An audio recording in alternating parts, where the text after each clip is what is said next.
Një pamje me të vërtet për të ardhur keq dhe shqetësuese në zonën e plazhit të vjetër në qytetin e Vlorës. Si pasojë e motit të keq kryesisht gjatë ditëve të fundit, mbetje të shumta kanë dalë në bregun e detit, duke ofruar një pamje as pak të mirë për syrin e qytetarëve, apo edhe të huajve, apo edhe atyre të cilët të zgjedhin të vrapojnë apo të shëtisin në këtë zonë.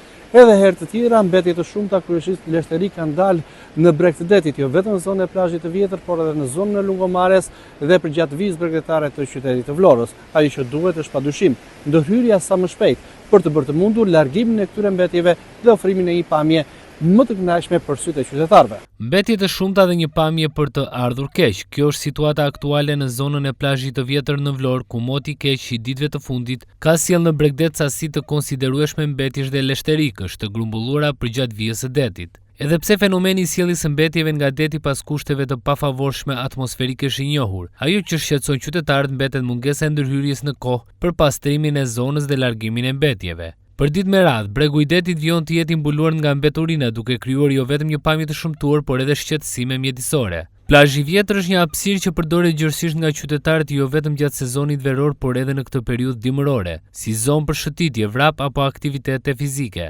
Megjithatë, pamja që ata ndeshin çdo ditë nuk është as pak e kënaqshme dhe bie ndesh me imazhin që duhet të ketë një zonë bregdetare e frekuentuar. Situata e krijuar kërkon ndërhyrje të menjëhershme për largimin e mbetjeve, pastrimin dhe kthimin e zonës së plazhit të vjetër në identitet.